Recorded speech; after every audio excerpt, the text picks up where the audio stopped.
Somos podcast, somos música, somos noticias, somos cultura joven. Somos Radio LED, una nueva forma de entender la radio. Aquí comienza Escalando la Montaña con Guillermo Andino por Radio LED. Aquí estamos como todos los martes, 7 minutos, pasadita de las 2 de la tarde. En esto que es Escalando la Montaña, como te digo siempre, ser andinista de la vida en los largos y sinuosos caminos por los que nos lleva la Argentina, después de una semana realmente muy particular, en donde la política nos ha atravesado a todos, donde algunos todavía están sorprendidos por los resultados, otros no tanto. Hoy vamos a hablar un poquito de eso, pero en definitiva acá es como que termina un acto eleccionario y reseteás después de que te enteraste del resultado, de que la estabilidad, el principio de estabilidad de la frecuencia ya no puede cambiar absolutamente nada, y nosotros como periodistas en nuestro micromundo empezamos a ver qué va a pasar en octubre, es la ansiedad, en septiembre, ponele, ¿no? Pero bueno, para analizar todo esto y mucho más, hoy invitamos a Rodrigo Martínez. Gracias, Rodrigo, por estar aquí. Gracias por la invitación. Sos analista político, te vemos mucho en los programas, socio y director además de Isonomía. Así es. ¿Sí? Contar a la gente, porque puede haber algún despistado, ¿qué es Isonomía? Bueno, Isonomía es una empresa que tengo el orgullo de decir que comparto no solo con mis socios hace casi 20 años, sino además son mis amigos de toda la vida. Y estamos básicamente enfocados en 3 líneas de trabajo. La que tiene que ver con lo que nosotros denominamos entender sociedades, que en algún punto siempre se termina vinculando con ver cómo intervenimos en esas sociedades para intentar dentro de lo posible ganar más elecciones de las que perdemos, que no es lo habitual, en general uno pierde más de lo que gana. Después tenemos otra línea de laburo que tiene que ver con cómo hacemos para conectar al sector privado con el sector público, que es uno de los principales dramas que tiene la Argentina. Digo, cómo conectar no solamente en términos de diálogo, sino en términos de compatibilizar esas necesidades. Y básicamente esos serían los 2 grandes áreas de trabajo que hacemos en Isonomía. ¿Midieron las elecciones? Nosotros ¿Candidatos? Estuvimos trabajando en esta elección. Creo que a diferencia de la del 2019, que para nosotros fue la más choqueante en términos de resultados, de lo que esperábamos que podía llegar a pasar en términos de diferencia. Estamos hablando de los 16 puntos que saca Alberto Fernández en la primera vuelta. Exactamente, que en general todos teníamos una mirada un poco más acotada de esa diferencia. Todavía estoy sorprendido.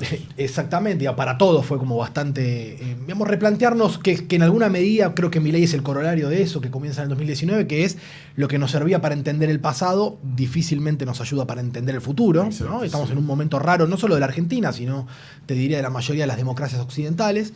La verdad es que nosotros medimos, no nos generó una enorme sorpresa este resultado. Digamos, está claro que en la inicial, sobre todo lo que eran los datos duros, uno imaginaba algún grado mayor de paridad en la pelea entre Santoro y Adorni, pero está claro que el dato político, que es, si querés, una performance por abajo de lo que se esperaba del PRO, eso estaba claramente visible arriba de la mesa. Penato Tercera Estaba claramente, y es más, en algunos momentos de la campaña la pregunta estuvo mucho más focalizada en si la presencia de Macri en la campaña podía revitalizar ese número y terminar de ver qué era lo que pasaba con Larreta, ¿no? En términos de si eso terminaba estando demasiado cerca o no. En algún momento de la campaña estuvo bastante más cerca de lo que terminó en el resultado.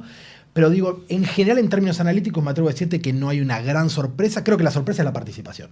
El 53% del padrón. ¿A qué lo atribuís? Bueno, a ver, creo que es una mezcla de cosas. Creo que es en algún punto exiguo, ¿no? Muy bajo, muy bajo. De hecho, también depende de cómo uno lo analice, si incluye o no el padrón de extranjeros. El resultado todavía es un poco más profundo. ¿Ah, sí? Claro, en términos de la participación. Pero en la foto, digo, intentando equilibrarlo, son casi 10 puntos menos que la peor participación histórica que hubo en la ciudad, que fue la post-COVID. A ver, nosotros lo atribuimos, yo te diría conceptualmente a 2. Digo, está claro que la gente no entendió lo que el gobierno de la ciudad quiso hacer con el adelantamiento de la elección. Digo, que uno lo puede atribuir a un cálculo más de orden político electoral, pero que desde el punto de vista de la narrativa el gobierno dijo: nosotros queremos discutir una agenda local. Claro. Eso no conectó con la ciudadanía en ningún registro. No. En lo fino lo vimos nosotros, viste lo que hablábamos antes. Pero a la gente un poco le rompió el hecho de 2 veces. No, me parece que es un poco por ahí, ¿no? Totalmente. Digo, la verdad que uno puede, sobre todo desde un punto de vista, si querés, más académico de mi formación, digo, decir, bueno, a uno le gustaría un tipo de involucramiento distinto de la sociedad en los debates públicos, pero yo creo que hay algo muy interesante en estas nuevas sociedades, en estas nuevas democracias, es que la gente elige cómo vincularse con la política. Viste que uno tiene siempre esta tendencia a pensar, che, estas generaciones están muy desconectadas de lo que pasa. O sea, ¿no es despolitización? No es despolitización, es elegir una sana, o por lo menos así lo entiende el elector, una sana desconexión. Eligen, nosotros, mira, yo cuando estudié había un concepto que para nosotros es como paradigmático, que es el de homovidence, ¿no? Esta idea de que nosotros nos formamos opiniones por las imágenes, que pensamos menos de lo que pensaban nuestros papás y nuestros abuelos. Bueno, nosotros ahora hablamos del concepto del homo streamer, que tiene un grado mayor de sofisticación, sobre todo porque elige el control de cómo conecta y cómo se desconecta con la política. Guilla, hay que pensar que en los últimos 20 años, para gran parte de los argentinos, la política es sinónimo de daño. ¿No? De empeorar tu calidad de vida, de corrupción, de sentirte... Esta es la primera generación de argentinos que creen que sus hijos van a vivir peor que ellos. Sí, perdóname, a partir de los hechos de Alberto Fernández, hasta de sentirte forreado. Absolutamente. Vamos a hablar claro. Sí, ¿no? sí, totalmente. De esa sensación de no solo de abandono en términos de que las agendas, y me parece que parte de lo de la participación se explica de este lugar, que esas agendas, la agenda de la política está disociada de lo que a vos te afecta cotidianamente. Pero me parece que esa conexión es inteligente. Esos tipos en general terminan yendo a votar. Digo, el triunfo de Milei en el 23 y la aparición de Milei en el 21 se explica en este tipo de elector que elige desconectarse del consumo permanente de información política, pero interpreta la realidad con bastante más asidero del que nosotros nos imaginamos. Es muy interesante y estoy de acuerdo en algo. A lo largo de los años, de las décadas, del advenimiento de la democracia en 1983, yo creo que el ciudadano ha madurado en muchos casos mucho más que algunos dirigentes que creen que desdoblando o haciendo este tipo de cuestiones pueden sacar alguna mínima ventaja. Pero te pregunto, ¿un buen número hubiese sido un 70% del padrón? Y ahora te digo por qué te lo pregunto. Sí, ponele, hubiese sido un número fue el 53. Se supone que ese 17 que no fue hubiese cambiado o hubiese sido una muestra igual al resultado que ocurrió. Bueno, es una gran pregunta. De lo que uno puede intuir de la información previa y sobre todo el análisis, digamos, posterior de los datos de la elección, hay dos datos que surgen claros. Uno es, la participación fue sustancialmente más baja en toda la región centro y la región sur de la ciudad. O sea, más baja. Ciudadano que favoreció a Santoro. Exactamente. Con lo cual uno lo que hubiese pensado es si alrededor, estamos hablando del 43% en las comunas del sur de la ciudad. ¿No? Es una barbaridad. Lo que uno podría pensar a priori es que si esa participación hubiese sido no del 70, del 50 y pico, como fue del 53, como fue el promedio general de toda la ciudad, uno debería pensar que lo de Santoro hubiese sido más parejo en el resultado final respecto al de Adorni. Bien. Ahora, si uno mira la distribución del voto general por ejemplo, del PRO a lo largo de todas las comunas, te das cuenta que esa participación difícilmente hubiese modificado la posibilidad de que el PRO haga una elección más generosa de la que terminó teniendo. Al PRO no le hubiese cambiado la vida, hubiese favorecido probablemente un poco más a Santoro, acercándose a Adorni, pero... Y a las quintas y a las sextas fuerzas. Exactamente. Pero algo llamativo, que generalmente lo que se moviliza es la sociedad que vive en estratos más bajos, ¿no? Donde hay punteros. Acá me está diciendo que gracias a que se movilizó del centro para el norte, Adorni sacó este resultado que no sé cuántas... Bueno, los encuestadores pueden decir que había un empate técnico y ese empate técnico te da ese 2% que podía estar arriba o abajo cualesquiera de los dos. A ver, lo cierto es que si vos mirás la tendencia general de toda la campaña, en el 98% de los días en que nosotros hemos medido desde que arrancó una campaña muy tibia, pero desde que arrancó, desde que Los Penato es la candidata del PRO, que era un poco la gran, ¿no? el dato que faltaba para entender cómo decodificaba la oferta a la ciudadanía, desde que eso pasa, la verdad que el 95% del tiempo Santoro estaba arriba de Adorni. Con lo cual está claro que por un lado la baja participación relativa de todo el cordón de Rivadavia de la ciudad y del sur de la ciudad respecto al norte en alguna medida explica la diferencia final de Adorni, pero también me parece que el punto es, nosotros cuando hacemos encuestas siempre encuestamos a gente que está claramente más politizada que la media, que lee más los medios de comunicación, que no digo que le importan más estos temas, que es una tendencia rara que a veces tenemos, quizás le importan igual, pero tienen más tendencia a querer contarte cómo lo ven, bueno, con lo cual si uno miraba esa foto, por ejemplo, a nosotros, eso nos daba el PRO alrededor de 16 puntos, ¿no? En los intensos, en gente que tiene una predisposición a hablar de política porque finalmente se toma 15 minutos para responderte una encuesta. Cuando vos mirabas esos mismos fanáticos o más políticamente intensos, que sería la forma correcta de definirlo, vos ahí veías a Santoro 2 puntos arriba de Adorni. Con lo cual no tengo duda que en alguna medida la participación por abajo de ese 65-70 termina teniendo un impacto en el sprint final. Ahora, lo que se dirimía en esta elección para mí tenía dos registros. Uno era qué pasaba entre Macri y Milei en términos del liderazgo conceptual de un espacio. Y después si el peronismo podía encontrar en Santoro, y soy como muy cuidadoso en la palabra que elijo, una excusa para ver si podía construir algo por fuera de la ciudad. Sí. Porque yo creo que el peronismo, como no está encontrando la forma, está buscando excusas, ¿no? No está encontrando la herramienta, busca excusas, ¿no? Entonces pretendían a partir de eso construir la posibilidad de que puede haber algo construible desde la figura de Santoro. Bueno, me parece que eso con el resultado se termina abortando, claramente. Sí, claro. Además, podemos decir como idea fuerza que triunfa el hecho de el objetivo que tenía el gobierno de nacionalizar la elección. Sin ningún lugar a dudas. Para mí es el gran dato. O sea, la aparición de Milei y decir esto es kirchnerismo, como dice él, o la libertad avanza, fue así. La gente votó con ese concepto. La gente fue a votar con ese concepto. Vos en las mediciones previas te daba que ya en las encuestas, que alrededor del 65% de los porteños te decían que iban a ir a votar pensando en lo nacional. Claro. Con lo cual, insisto, ¿no? La decisión del PRO de desdoblarla es rara hasta desde el punto de vista conceptual, digo, más maquiavélico de la decisión, ¿no? Porque te ganaron esta batalla cultural a los efectos de esta elección. Totalmente, digo, siempre nosotros decimos que cuando uno trabaja en estrategia político-electoral, en general, digo, uno trabaja sobre los márgenes, es difícil mover a grandes volúmenes, ¿no? Digo, de la población del electorado. Con lo cual lo que uno siempre intenta es, sobre todo cuando es el oficialismo, ver si puede construir, viste, la cancha más favorable para jugar el partido, ¿no? Por lo menos en la mitad de la cancha que te quede más cómodo. Acá uno tiene la sensación que tanto en términos de la narrativa, terminar hablando de ficha limpia, ¿no?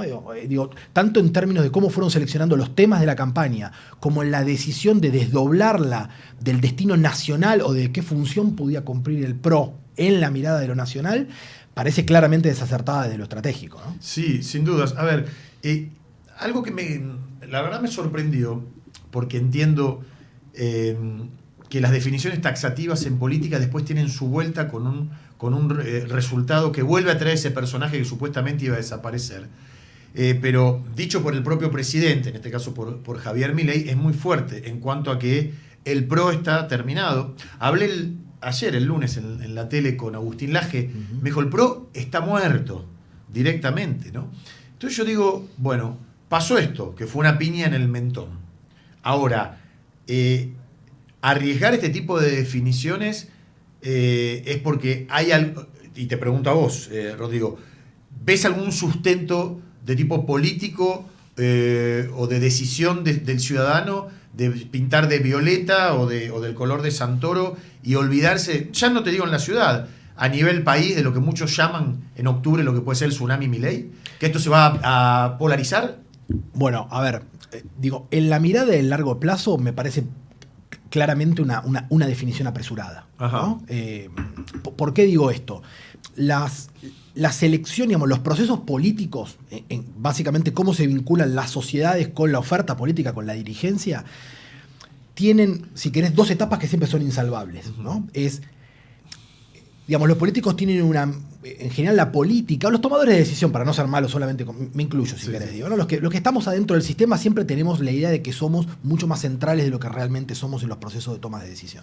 Entonces, está claro que siempre la política, tanto cuando se ejercía desde un punto de vista mucho más institucional a través de partidos políticos más sólidos, con más contenido, ¿no? Con más preponderancia social, como ahora que se ejecuta a través de liderazgos, ¿sí?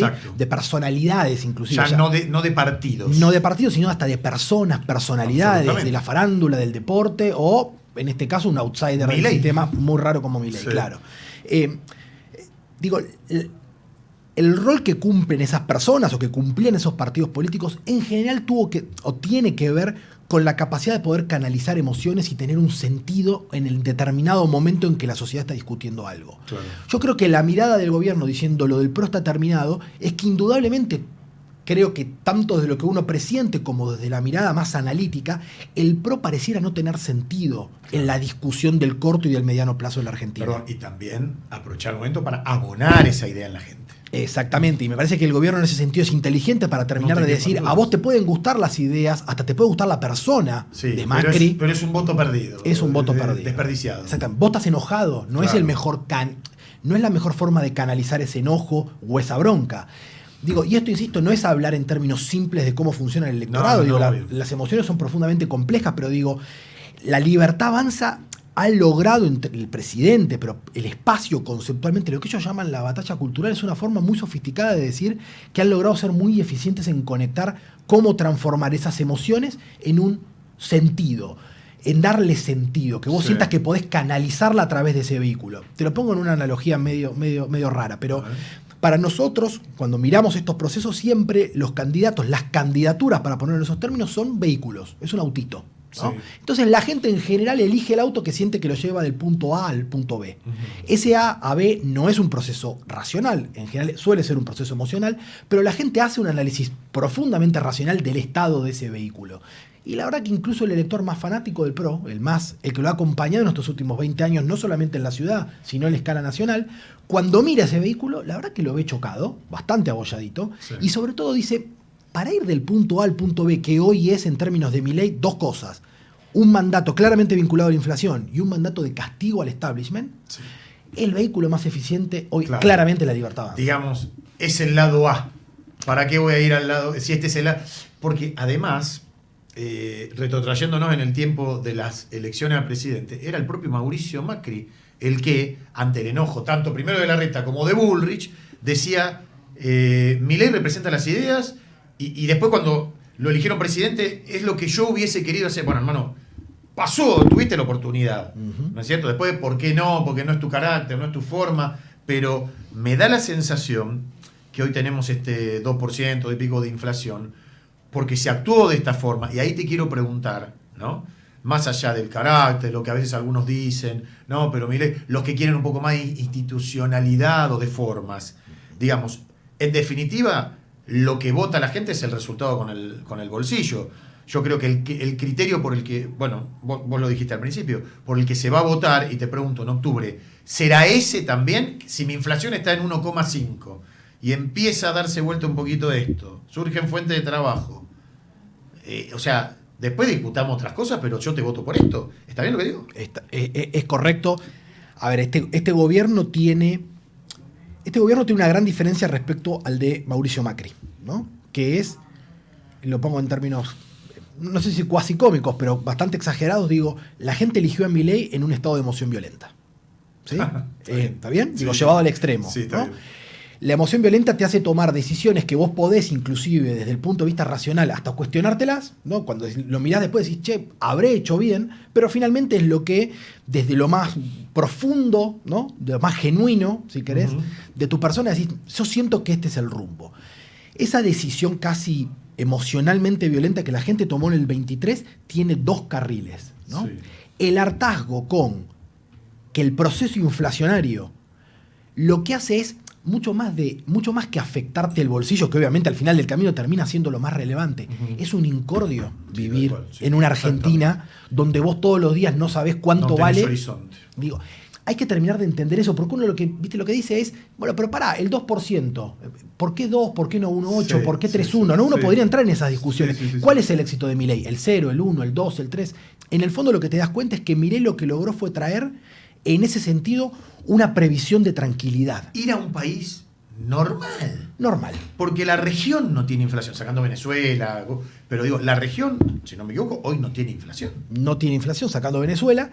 Y el argentino tiene 25 años de vivir en la sensación de una profunda normalidad. Sí, que después se abona con nosotros, en los porteños sobre todo, con la normalidad de salir y tener las calles bloqueadas por piquetes. Sí. Y un montón de que el transporte público no te funciona a tiempo. De normalidades que habíamos naturalizado. Exactamente. Te daban el pronóstico del tiempo y el pronóstico del piquete. Hoy el piquete va a ser en Callao, sí, pero la pudo. Exactamente, de mirar, agarrabas el diario y te fijabas, el 2x1, en tal supermercado, el 20%, el 32%, la promoción, es realmente una manera muy engorrosa de vivir, que además después tenés los problemas que todos tenemos en nuestra vida privada, ¿no? Los problemas laborales, los problemas personales, los problemas familiares. Entonces lo que digo es, hay ahí un mandato muy potente que escapa el resultado meramente económico de la gestión del presidente. Dicho esto, está claro que si el presidente, como estuvimos cerca de sentirlo hace menos de un mes y medio, lo que pasa es que la Argentina pasa rápido, esa sensación de que parecía que el gobierno empezaba a perder un poquito el control sobre algunas variables macro, la gente se pone los pelos de punta. Entonces lo que digo es, está claro que ahí hay un mandato que tiene que ver con que el gobierno no pierda la capacidad de sostenerte ese control. Ahora, Guille, hay un mandato subyacente que tiene que ver con que a la gente todavía le sigue alcanzando el Milei candidato más que el Milei presidente. Es decir, más que el Milei que le trae resultados, les alcanza este Milei en modo candidato. La gente lo siente profundamente poderoso cuando denuncia los lujos de la casta, los beneficios que tiene el sistema que los ciudadanos común de a pie no tienen. Digo, ese presidente sigue siendo, dado el estado de emoción en el que estamos viviendo los argentinos, profundamente poderoso. Y está claro que y con esto cierro, que esa conexión emocional con el electorado es muy profunda en los grandes centros urbanos. En los grandes centros urbanos. Con lo cual, para intentar respondértelo, está claro que si el gobierno mantiene la economía todavía relativamente controlada, tiene una enorme ventaja comparativa, donde en general toda la oposición, todos tienen pasado, el peronismo, todos gobernaron y fracasaron. Con lo cual le da un plafón. Ahora, el motor del poder en términos sociales del presidente tiene que ver con este outsider, con este retador del sistema. Sí, y te quiero agregar algo. Estoy de acuerdo con lo que decís, pero hay te vas dando cuenta sobre la marcha que no son giles, como si habláramos en el café, que hay mucha inteligencia para armar, más allá de que son pocos, que a lo mejor el día de mañana esto se va a ampliar, por esto de la tabula rasa que expresó el propio Manuel Adorni. Pero digo, yo recuerdo el macrismo que gana en el 2017, refrendado en las urnas, y vos decís, bueno, preparándose para el 2019 va a salir a pescar peronistas que quedaron tirados. ¿Y qué pasa? El purismo, Durán Barba, Marcos Peña, gente que a lo mejor te ayudó a llegar, esto es subjetivo, pero que después no te ayudó a gobernar, te dejó en ese purismo que fue lo que después te lleva a la ruina. Entonces, a mí me da la sensación que esa tabula rasa, vos decís, son piolas, porque están diciendo, vengan todos, obviamente que no van, los de izquierda no van a ir, pero por motu propio, pero radicales, coalición sí, pero píntense de violeta, sáquense el carnet y la foto, que los necesitamos, hasta los propios peronistas. Hay intendentes peronistas que se sabe, están hablando con el armador, ¿no? Con Pareja. ¿Por qué? Porque en las elecciones nacionales a mí no me toques el traste con metiéndome un candidato a intendente o los consejeros, claro. Pero la otra la podemos negociar. Digo, están abriendo, no te digo que son la casta, pero están inteligentemente actuando en política, siendo un partido más que nuevo. Bueno, es que yo creo que estratégicamente este gobierno ha hecho algo profundamente inteligente. Digo, las democracias modernas lo que le exigen a la política es ser absolutamente nítidos, ¿no? Lo que nosotros llamamos el concepto de ser hipernítidos. ¿Esto qué significa? Tener una única cara que sea extremadamente clara en tu relación con el electorado. Digo, en el caso de Milei, nosotros es muy nítido lo que el presidente repite. Ahora, eso el gobierno lo combina con una enorme dosis de inteligencia que es, en la praxis política, justamente valga la redundancia, es profundamente pragmático. ¿No? Esto que decís vos, digo, ¿cuál es la condición para subirte a este barco? Sostener hacia afuera la nitidez de la identidad. Claro. ¿No? Entonces, que vengas como la libertad avanza. Exactamente. No coalición. Y lo que significa eso en términos de cómo vos te vas a vincular con el ciudadano. Digo, y me parece que este es el elemento central. Digo, si vos mirás el proceso que intenta construir el macrismo del 2017 al 2019, el purismo era un purismo político. Claro. No era un purismo identitario. Después podemos discutir si está bien esto o está mal, pero digo, en alguna medida lo que estamos viendo, lo ves en la mayoría de los resultados, no anduvo. Exactamente. Ahora, Vos ves las democracias modernas, cómo funciona Trump, cómo funcionó Bolsonaro, cómo funciona Bukele en El Salvador, cómo está funcionando Meloni en Italia. Lo que te das cuenta es que los liderazgos exitosos son no los liderazgos complejos en términos de tengo muchas caras, manejo muchos temas, le hablo a muchos públicos. Es algo absolutamente nítido, hasta de nicho, lo cual es contradictorio con el concepto de democracia, ¿no? Totalmente. Pero fíjate que este es un gobierno que dice, a mí me interesa estar bien con el 40% de la gente que me apoya, los demás. Y usa una expresión soez para definirlo, ¿no? Me importa, bueno. Me parece que es muy claro conceptualmente dónde está parado el gobierno en términos de estratégicamente cómo vincularse con la sociedad. Ahora se da vueltas el sistema y le dicen, miren, los que se quieran sumar a esta identidad, bienvenidos. Si vos fuiste trosco, comunista, no nos importa. Scioli es el mejor ejemplo, ¿no? Digo, la idea de que acá lo relevante es la transparencia, la nitidez identitaria y no el purismo político partidario. O sea que la batalla cultural no solo es ganarla con el ciudadano, sino también con los propios políticos. La estás viendo, dirían ellos. Claro. ¿No? Y en este contexto tan particular se viene algo muy dicho, pero que es así. La madre de toda la batalla, que es la provincia de Buenos Aires, en donde Milei le dijo, decir que te pueden decir cualquier cosa, pero que no existís, ¿viste? No existís. O sea, Milei le dijo a Macri, ya fuiste. Bueno, pero por otro lado, bueno, también él fue claro, dice, ¿no vieron la foto de Karina con el Golo Santilli, esto, lo otro? Digo, me parece que para mí imprescindible que La Libertad Avanza no digo junto con el PRO, junto con el Cambio, con la gente con caras que no tengas que explicar que pertenecieron a este partido, deben ir aliados si le quieren ganar al peronismo, que todavía no sabemos cómo va a ir, ¿no? Se desdoblaron las elecciones, en septiembre van a plebiscitar a Kicillof, pero digo, ¿vos cómo lo ves? Bien. A ver, te empiezo respondiendo por lo que creo que es más fácil y dejo lo difícil para el final. Lo fácil es, desde el punto de vista de la oferta, quiero decir, lo que la política le va a presentar a la sociedad, está claro que tanto para La Libertad Avanza, pero sobre todo para parte de la dirigencia bonaerense, y no solo del PRO, te suma gran parte del radicalismo, que tiene la mayoría de las intendencias de lo que antes era Juntos por el Cambio. En la provincia de Buenos Aires, el camino para intentar ir a un entendimiento, para no usar la palabra coalición o alianza, que implicaría algo formal. Digo, para ir a un entendimiento con La Libertad Avanza, creo que a partir de los resultados del domingo está, no te digo que resuelto, pero bastante allanado. Sí, ¿no? claro. Hoy el único limitante que tenés ahí es parte del PRO en la primera sección electoral, que responde al jefe de gobierno, a Jorge Macri, la intendenta Vicente López, Soledad Martínez. Digo, eso es en alguna medida hoy lo único que te queda con ganas de discutir esta idea de abrevar todos en una misma oferta. Que tengo la percepción de que va a terminar siendo más violeta que una juntadita de colores, ¿no? Sí. Está claro que si el peronismo, como parece, termina yendo dividido en dos propuestas, al menos hasta el día de hoy, habrá que ver si los resultados del domingo hacen que repiensen un poco esa estrategia. Pero pero también, si la repiensan, puede ser un boomerang para Kicillof, porque otra vez va a ser el hijo de Cristina. Exactamente. Están como en una encrucijada. Yo tengo y esto no es un dato, es una opinión personal, digo, yo tengo la percepción de que el gobernador no tiene mucha marcha atrás en esto. No.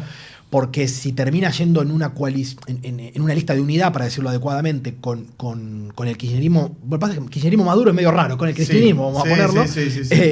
Si termina yendo en una lista única, indudablemente tiene que ser una distribución que demuestre que vos esa discusión la terminaste ganando en términos de... Y eso no va a pasar con Cristina. No va a pasar con Cristina. Y el pensamiento final va a ser, Kicillof se terminó entregando y el día de mañana va a ser un nuevo Alberto. Y etcétera, etcétera. Exactamente. Con lo cual uno tiene la sensación de que lo que la discusión política le pide a los dos dirigentes centrales que hoy tiene el peronismo, te diría nacional y bonaerense a la vez, es bastante contradictorio con lo que a priori estratégicamente parece que a vos te serviría para poder ganar esa elección. Ahora, si esa división continúa en el tiempo, está clarísimo que La Libertad Avanza tiene todavía más argumentos para decir, a mí una coalición no me interesa. O venís para acá o estás enfrente.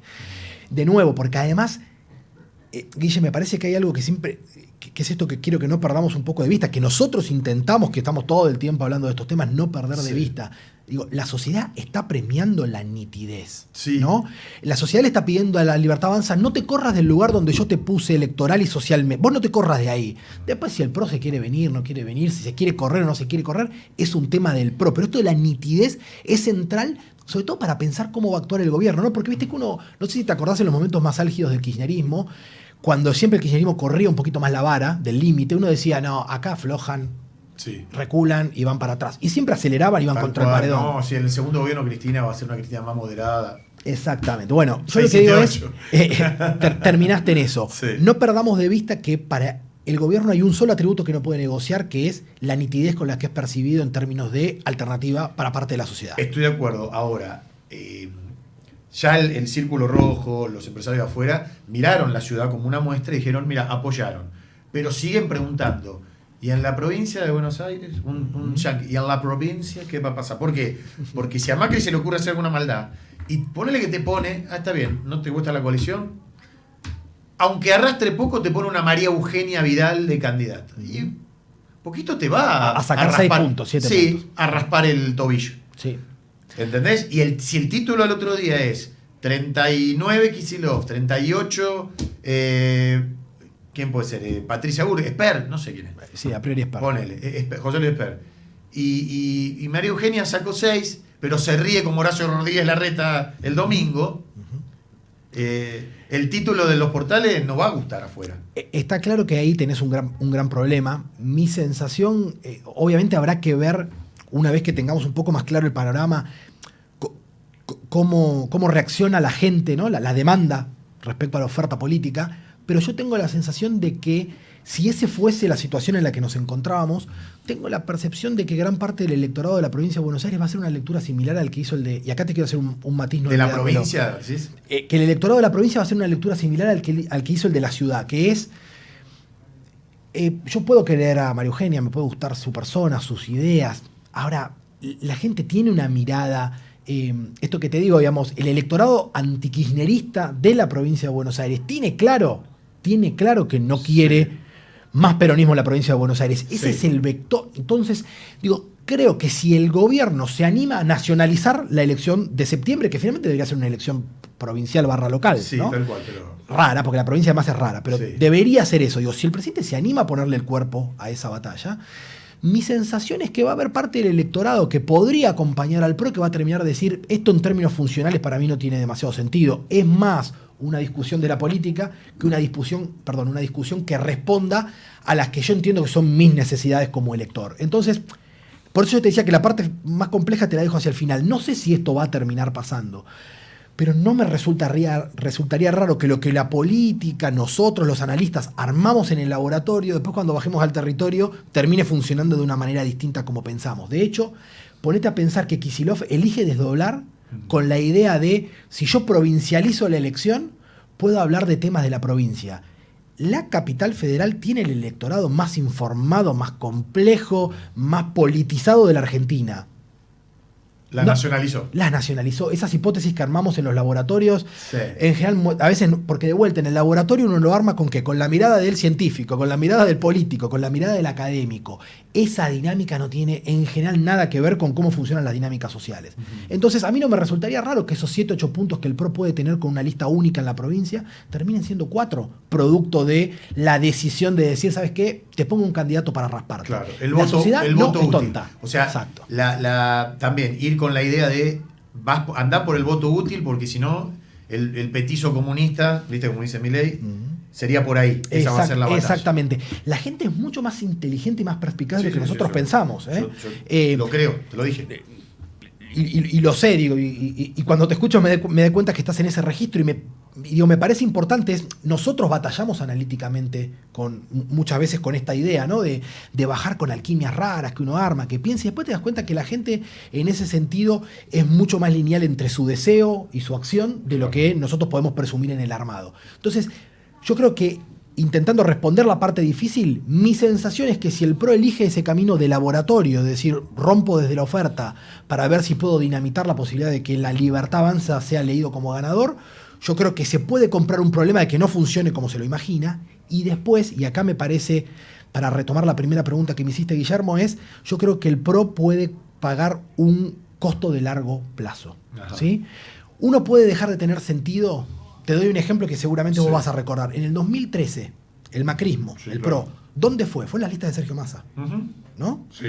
Y en el 2015 lo elegiste con Sergio Massa enfrente como candidato. Sí, para evitar la reelección. Elección de Cristina. Entonces, desde el punto de vista de cuál es el vehículo más funcional para dar respuesta al mandato emocional que tiene una sociedad, la gente está dispuesta a decir, bueno, pará, perdón, sí, fuiste con Massa en una misma lista. Sí. No hay un recuerdo, no hubo un castigo social a esa decisión. Entonces, fíjate, acá no lo hubo con ficha limpia. Exactamente. ¿Dónde está el castigo social de largo plazo? Sí. ¿Dónde está? Cuando vos traicionás los lugares que la gente elige o donde te elige poner en términos de representación. Entonces, el PRO le puede hacer la maldad de poner 8 puntos y que la Libertad Avanza termine perdiendo y que le salga.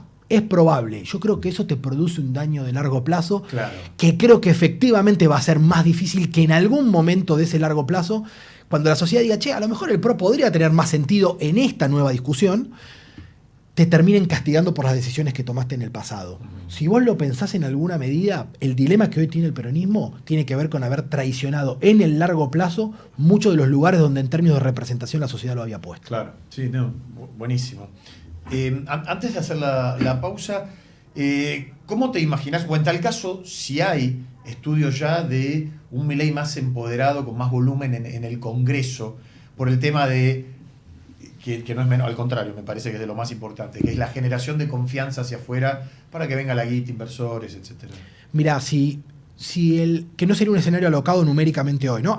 En Argentina hablar de octubre es hablar de 2050, ¿no? Pero digo, tomando un poco la situación de hoy, los datos que uno se imagina, pongámonos a pensar que en septiembre vamos a terminar con la mayoría de las discusiones locales y vamos a entrar a la discusión de senadores y diputados nacionales, ¿no?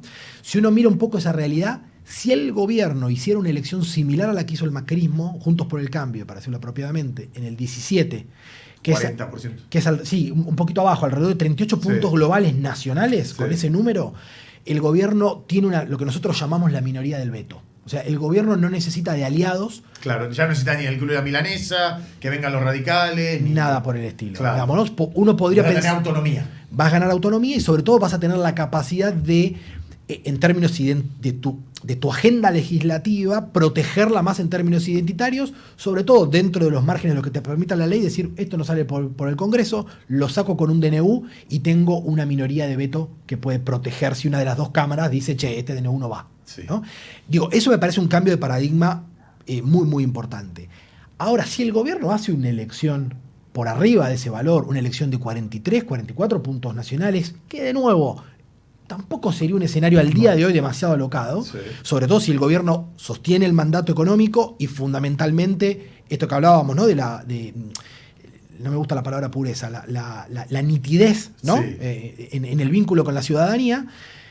Bueno, ahí tiene ciertas probabilidades de terminar siendo quizás la primera minoría de la Cámara.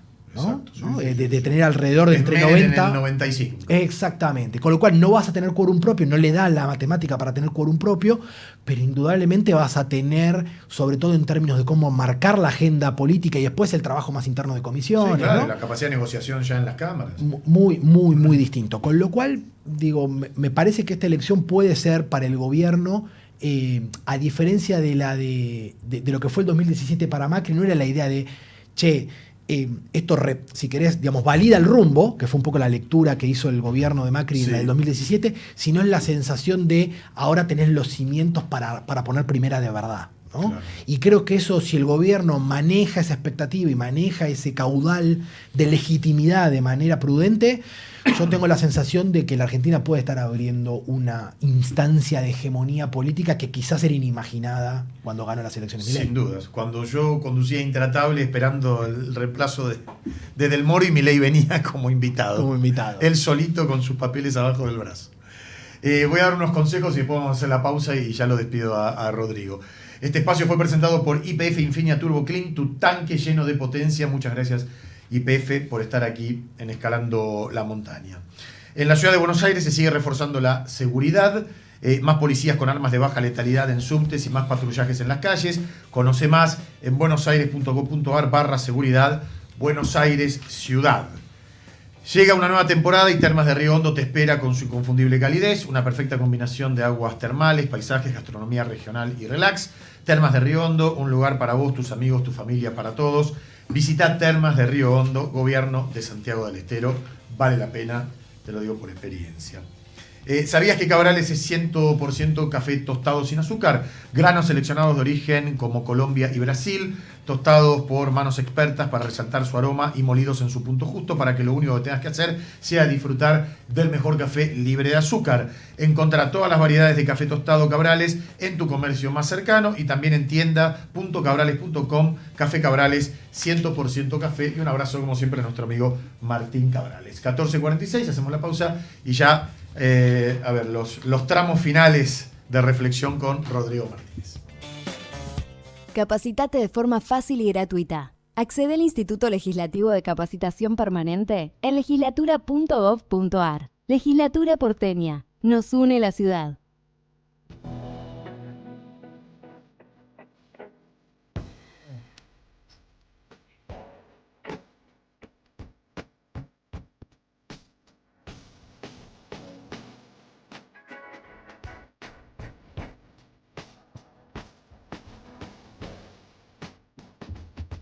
Bueno, aquí seguimos con Rodrigo Martínez, analista político, socio y director de Isonomía. Surgieron algunas críticas hacia las encuestas, pero yo digo, no es fácil, porque también muchas veces, y te pregunto, ¿la gente no se atreve a decir toda la verdad? La gente miente. ¿Con qué sentido en una encuesta? Bueno, en realidad creo que tiene que ver con... yo diría, digamos, a diferencia de otras épocas, con la idea de la privatización de tu, digamos, claro, de tus propios sentires. De resguardarse. De resguardarte. Sí. Ahora, yo creo que el principal problema de las encuestas, nosotros tenemos herramientas para lidiar con la mentira, ¿no? Mentira es una palabra un poco fuerte, pero finalmente, generalmente la gente no es que te cambia una respuesta, sino que te la esconde. Claro. No suele mentirte. En realidad te dice que no tiene... verdades, exactamente. O que tiene, a veces... te dice que tiene opiniones más intensas de las que de verdad tiene, porque le da vergüenza decir que no va a ir a votar, por ejemplo. Claro, ¿no? Claro. Obviamente la encuesta sigue siendo una herramienta muy fiable para poder encontrar algunas respuestas. Vos ya veías que la participación iba a ser baja, estábamos estimando que iba a estar por abajo del 60%, ¿no? Pero obviamente, claramente alrededor de un 10% de las personas que nos respondió nos mintió, nos dijo que iba a ir a votar y efectivamente no fue. Claro. Ahora, me parece que también hay otro elemento, las encuestas hoy tienen un problema en realidad más bien a quién le preguntan.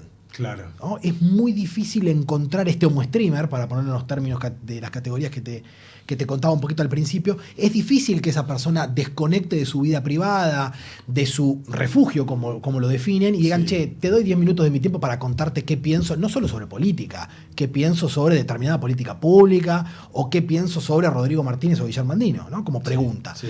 Digo, ahí hay un problema que estamos intentando te diría en la mayoría de todos los países encontrar herramientas para poder solucionarla. Ahora, después hay algo que sí es muy cierto, que se le pide a las encuestas algo que las encuestas en realidad no tienen demasiada capacidad de darte, ¿no? El elemento predictivo de las encuestas, obviamente que sirve porque nosotros los seres humanos detestamos la incertidumbre. Exacto, ¿está bien? Sí. Pero está claro que las encuestas no están pensadas tanto como elementos de interpretación de eventos futuros que desconocemos, sino Claro. para terminar de entender un poco cómo funcionan las sociedades. Y la verdad que las encuestas siguen siendo herramientas muy poderosas.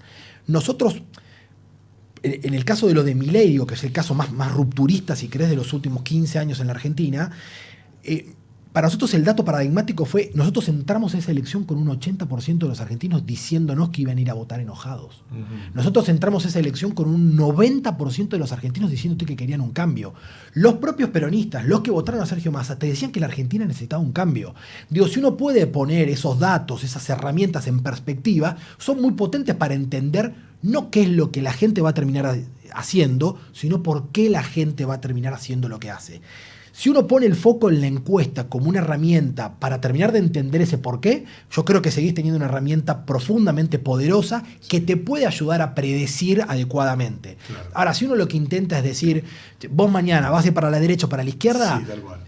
O dame el resultado, cómo va a salir, no. Exactamente. Hay que esperar. Me parece que siempre fue muy limitada en ese sentido. Está claro que imagínate, Guillermo, que hoy está todo roto. Digo, nosotros, viste cuando la gente decía, antes las encuestas predecían mejor. Yo me acuerdo, digo, cuando comenzó el kirchnerismo, nosotros teníamos un montón de variables que se usaban como variables predictivas, que eran, por ejemplo, tu religión, la afiliación política, sí, cómo había votado tu papá, cómo iba a votar tu papá, que nos permitían estimar adecuadamente cómo se portaba el tipo que no nos respondía. Sí, sí. Hoy, la mayoría de los chicos quieren contradecir a sus papás, no darles la razón. Votan distinto a su padre, ¿no?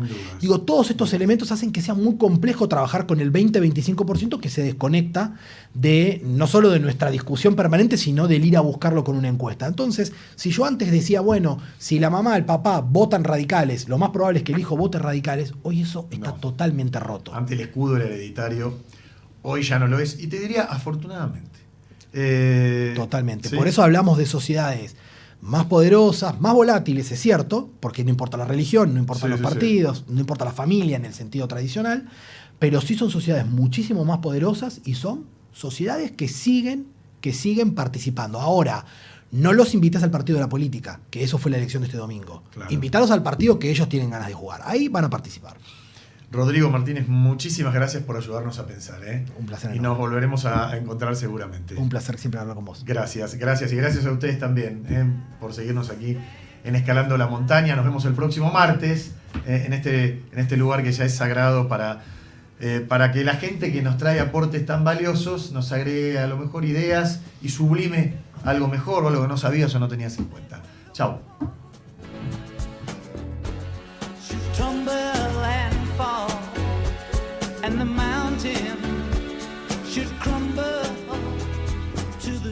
El próximo martes te invitamos junto a Guillermo Andino a seguir avanzando en este desafío, Escalando la Montaña, por Radio LED.